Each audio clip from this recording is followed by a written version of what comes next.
Chapter 3. The Letters from No One.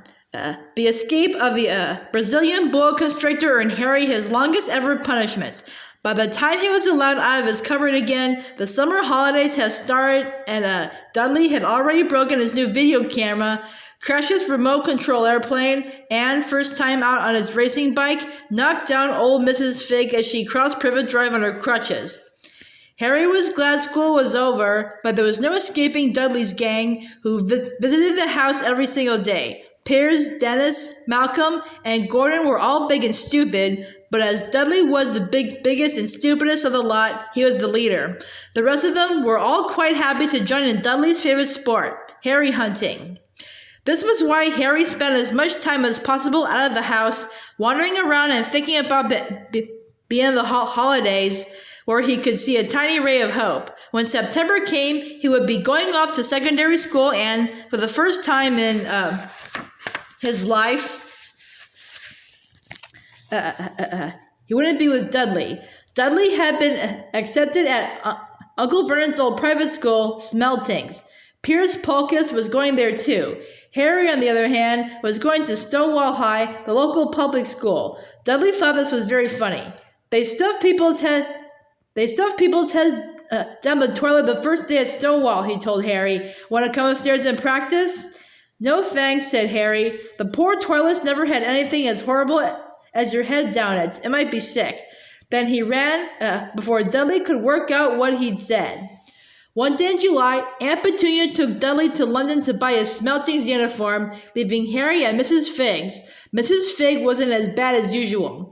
It turned out she'd broken her leg tripping over one of her cats, and she didn't seem quite as fond of them as before. She let Harry watch television and gave him a bit of chocolate cake that tasted as though she had it for several years. That evening, Dudley paraded around the living room for the family in his brand new uniform. Smeltings boys wore maroon tailcoats, orange knickerbockers, and flat straw hats called boaters. They also carried knobbly sticks, used for hitting each other while the teachers weren't looking. This was supposed to be good training for later life. As he looked at Dudley in his new knickerbockers, Uncle Vernon said gruffly that it was the proudest moment of his life. Aunt Petunia burst into tears and said she couldn't believe it was her Ickle Dudleykins. He looked so handsome and grown up. Harry didn't trust himself to speak. He thought 2 of his ribs might already have cracked from trying not to laugh. There was a horrible smell in the kitchen the next morning when Harry went in for breakfast. It seemed to be coming from a large metal tub in the sink. He went to have a look. The tub was full of what looked like dirty rags swimming in gray water.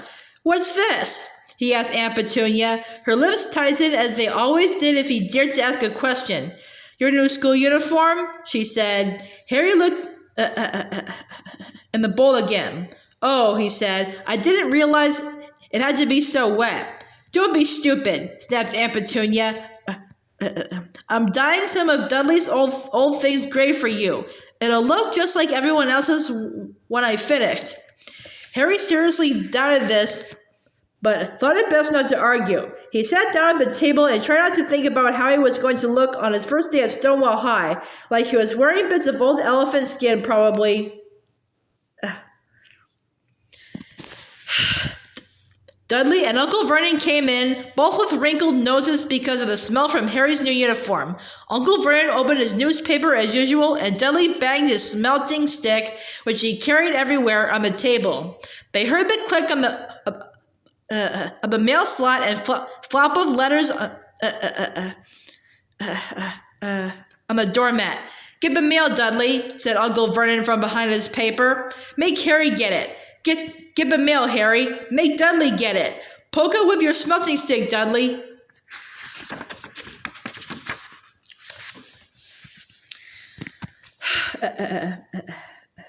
Harry dodged the smelting stick and went to get the mail. 3 things lay on the doormat. A postcard from Uncle Vernon's sister Marge, who was vacationing on the Isle of Wight, a brown envelope that looked like a bill, and a letter for Harry. Harry picked it up and stared at it, his heart twanging like a giant elastic band. No one ever in his whole life had written to him. Who would? He had no friends, no other relatives. He didn't belong to the library, so he never even got rude notes asking for books back. Yet here it was, a letter, addressed so plainly there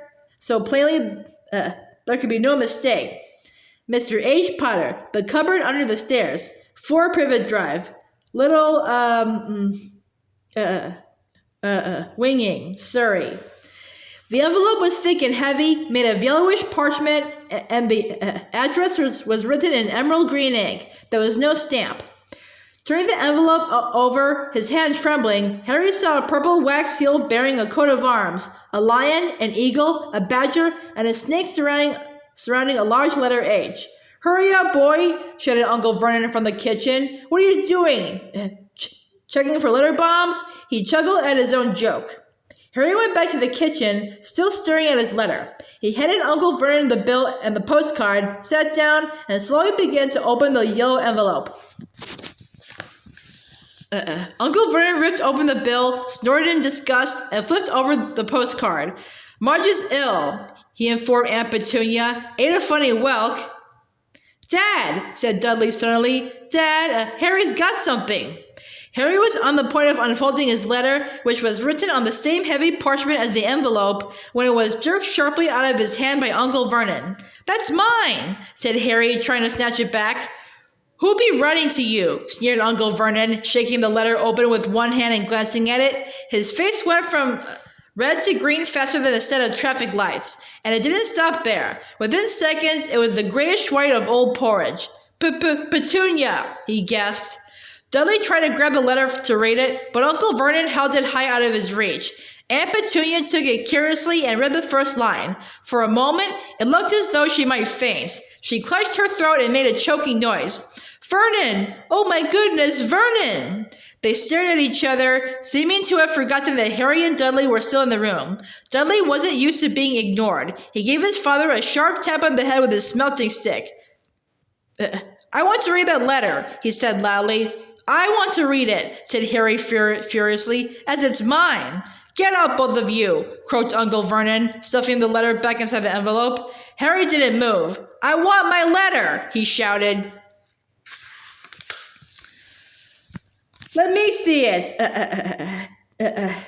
demanded Dudley. "Out!" roared Uncle Vernon, and he took both Harry and Dudley by the scruffs of their necks and threw them into the hall, slamming the kitchen door behind them. Harry and Dudley promptly had a furious but silent fight over who would listen at the keyhole. Dudley won, so Harry, his glasses dangling from one ear, lay flat on his stomach to listen at the crack between door and floor. "Vernon," Aunt Petunia was saying in a quivering voice, look at the address. How could they possibly know where he sleeps? You don't think they're watching the house?" "Watching, spying, might be following us," muttered Uncle Vernon wildly. "But what should we do, Vernon? Should we write back? Tell them we don't want—" Harry could see Uncle Vernon's shiny black shoes pacing up and down the kitchen. "No," he said finally. "No, we'll ignore it. If they don't get an answer, yes, that's best. We won't do anything." "But I'm not having one in the house, Petunia. Didn't we swear when we took him in we'd stamp out that dangerous nonsense?" That evening, when he got back from work, Uncle Vernon did something he'd never done before. He visited Harry in his cupboard. "Where's my letter?" said Harry, the moment Uncle Vernon had squeezed through the door. "Who's writing to me?" "No one. It was addressed to you by mistake," said Uncle Vernon shortly. "I have burned it." "It was not a mistake," said Harry angrily. It had my cupboard on it." "Silence!" yelled Uncle Vernon, and a couple of spiders fell from the ceiling. He took a few deep breaths and then forced his face into a smile which looked quite painful. Yes, Harry, about this cupboard. Your aunt and I have been thinking you're really getting a bit big for it. We think it might be nice if you move into Dudley's second bedroom." "Why?" said Harry. "Don't ask questions," snapped his uncle. "Take this stuff upstairs now." The Dursleys' house had 4 bedrooms, one for Uncle Vernon and Aunt Petunia, one for visitors, usually Uncle Vernon's sister Marge, one where Dudley slept, and one where Dudley kept all the toys and things that wouldn't fit into his first bedroom. It only took Harry 1 trip upstairs to move everything he owned from the cupboard to this room. He sat down on the bed and stared around him. Nearly everything in here was broken. The month-old video camera was lying on top of a small working tank Dudley had once driven over the next-door neighbor's dog. In the corner was Dudley's first ever television set, which he put his foot through when his favorite program had been canceled. There was a large bird cage, which had once held a parrot that Dudley had swapped at school for a real air rifle, which was up on the shelf with the end all bent because Dudley had sat on it. Other shelves were full of books. They were the only things in the room that looked as though they'd never been touched. From downstairs came the sound of Dudley bawling at his mother. "I don't want him in there. I need that room. Make him get out." Harry sighed and stretched out on a bed. Yesterday, he'd have given anything to be up here. Today, he'd rather be back in his cupboard with that letter than up here without it. Next morning at breakfast, everyone was rather quiet. Dudley was in shock. He'd screamed, whacked his father with his smelting stick, been sick on purpose, kicked his mother, and thrown his tortoise through the greenhouse roof, and he still didn't have his room back. Harry was thinking about this time yesterday and bitterly wishing he'd opened the letter in the hall. Uncle Vernon and Aunt Petunia kept looking at each other darkly. When the mail arrived, Uncle Vernon, who seemed to be trying to be nice to Harry, made Dudley go and get it. They heard him banging things with a smelting stick all the way down the hall. Then he shouted, "There's another one! Mr. H. Potter, the smallest bedroom, 4 Privet Drive." With a strangled cry, Uncle Vernon leapt from his seat and ran down the hall. Harry right behind him. Uncle Vernon had to wrestle Dudley to the ground to get the letter from him, which was made difficult by the fact that Harry had grabbed Uncle Vernon around the neck from behind. After a minute of confused fighting, in which everyone got hit a lot by the smelting stick, Uncle Vernon straightened up, gasping for breath, with Harry's letter clutched in his hand. "Go to your cupboard. I mean your bedroom," he wheezed at Harry. "Dudley, go. Just go." Harry walked round and round his new room. Someone knew he had moved out of his cupboard, and they seemed to know he hadn't received his first letter. Surely that meant they'd try again, and this time he'd make sure they didn't fail. He had a plan. The repaired alarm clock rang at 6 o'clock the next morning. Harry turned it off quickly and dressed silently. He mustn't wake the Dursleys. He stole downstairs without turning on any of the lights. He was going to wait for the postman on the corner of Privet Drive and get the letter for number 4 first. His heart hammered as he crept across the dark hall toward the front door. Arg! Harry leapt into the air. He tried on something big and squashing the doormat. Something alive. Lights clicked on upstairs, and to his horror, Harry realized that the big squashy something had been his uncle's face. Uncle Vernon had been lying at the foot of his front door in a sleeping bag, clearly making sure that Harry didn't do exactly what he'd been trying to do. He shouted at Harry for about half an hour and then told him to go and make a cup of tea. Harry shuffled miserably off into the kitchen, and by the time he got back, the mail had arrived, right into Uncle Vernon's lap. Harry could see 3 letters addressed in green ink. "I want," he began, but Uncle Vernon was tearing the letters into pieces before his eyes. Uncle Vernon didn't go to work that day. He stayed at home and nailed up the mail slot. "See," he explained to Aunt Petunia through a mouthful of nails, "if they can't deliver them, they'll just give up." "I'm not sure that'll work, Vernon." "Oh, these people's minds work in strange ways, Petunia. They're not like you and me," said Uncle Vernon, trying to knock in a nail with a piece of fruitcake Aunt Petunia had just brought him. On Friday, no less than 12 letters arrived for Harry. As they couldn't go through the mail slot, they had been pushed under the door, slided through the sides, and a few even forced through the small window in the downstairs bathroom. Uncle Vernon stayed at home again. After burning up the letters, he got out a hammer and nails and boarded up the cracks around the front and back door so no one could go out. He hummed tiptoe through the tulips as he worked and jumped at small noises. On Saturday, things began to get out of hand. 24 letters to Harry found their way into the house, rolled up and hidden inside each of the 24 eggs that their very confused milkman had handed Aunt Petunia through the living room window. While Uncle Vernon made furious telephone calls to the post office and the dairy trying to find someone to complain to, Aunt Petunia shredded the letters in her food processor. "Who on earth wants to talk to you this badly?" Dudley asked Harry in amazement. On Sunday morning, Uncle Vernon sat down at the breakfast table looking tired and rather ill, but happy. "No post on Sundays," he reminded them cheerfully as he spread marmalade on his newspapers. "No damn letters today." Something came whizzing down the kitchen chimney as he spoke and caught him sharply on the back of the head. Next moment, 30 or 40 letters came pelting out of the fireplace like bullets. The Dursleys ducked, but Harry leaped into the air trying to catch one. "Out! Out!" Uncle Vernon seized Harry around the waist and threw him into the hall. When Aunt Petunia and Dudley had run out with their arms over their faces, Uncle Vernon slammed the door shut. They could hear the letters still streaming into the room, bouncing off the walls and floor. "That does it," said Uncle Vernon, trying to speak calmly but pulling great tufts out of his mustache at the same time. "I want you all back here in 5 minutes ready to leave. We're going away. Just pack some clothes. No arguments." He looked so dangerous with half his mustache missing that no one dared argue. 10 minutes later, they had wrenched their way through the boarded-up doors and were in the car, speeding toward the highway. Dudley was sniffling in the back seat. His father had hit him round the head for holding them up while he tried to pack his television, VCR, and computer in his sports bag. They drove, and they drove. Even Aunt Petunia didn't dare ask where they were going. Every now and then, Uncle Vernon would take a sharp turn and drive in the opposite direction for a while.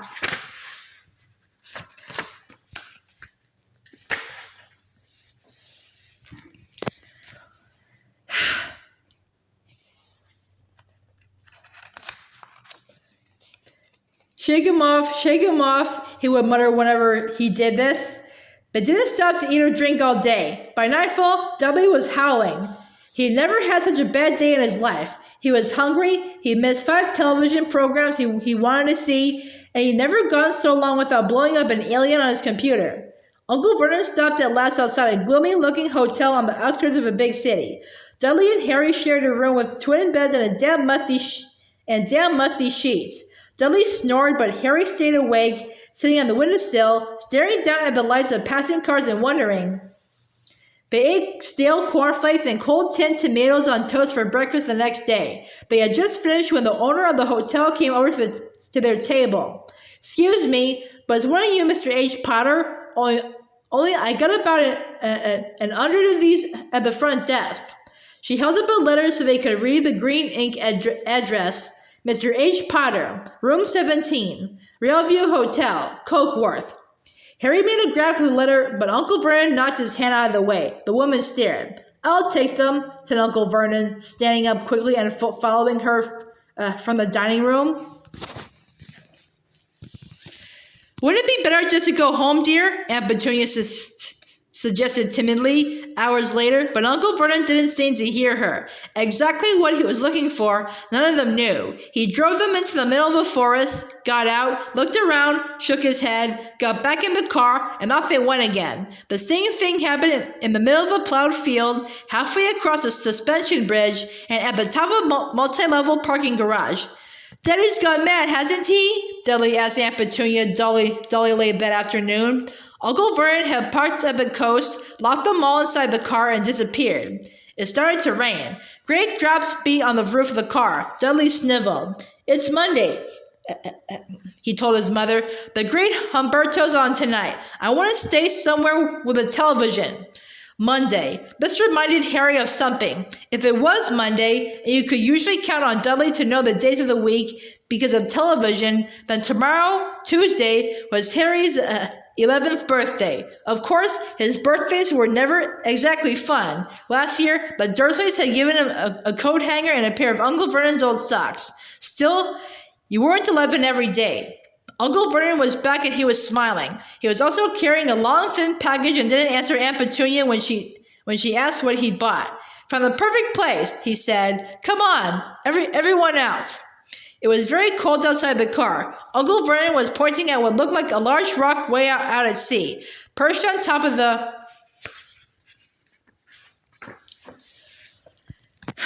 rock was the most miserable little shack you could imagine. One thing was certain, there was no television in there. "Storm forecast for tonight," said Uncle Vernon gleefully, clapping his hands together, "and this gentleman's kindly agreed to lend us his boat."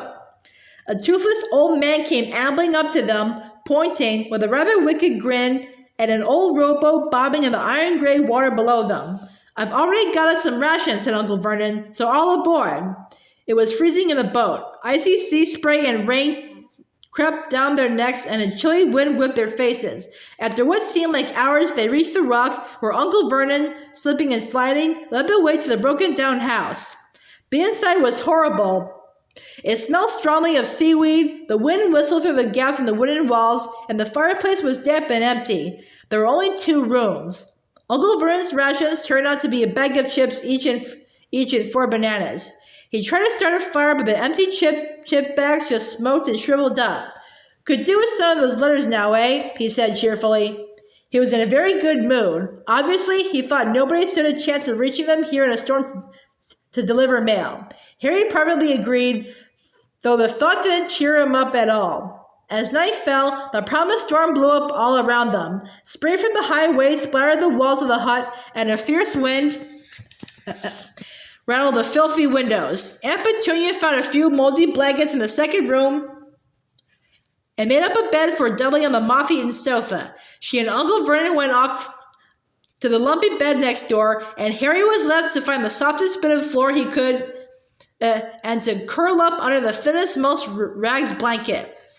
The storm raged more and more ferociously as the night went on. Harry couldn't sleep. He shivered and turned over, trying to get comfortable, his stomach rumbling with hunger. Dudley's snores were drowned by the low rolls of thunder that started near midnight. The lighted dial of Dudley's watch, which was dangling over the edge of the sofa on his fat wrist, told Harry he'd be 11 in 10 minutes' time.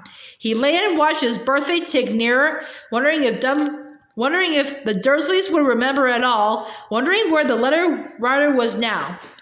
5 minutes to go. Harry heard something creak outside. He hoped the roof wasn't going to fall in, although he might be warmer if it did.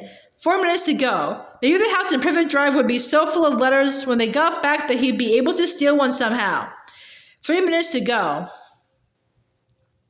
Was that the sea, slapping hard on the rock like that? And 2 minutes to go. What was that funny crunching noise? Was the rock crumbling into the sea?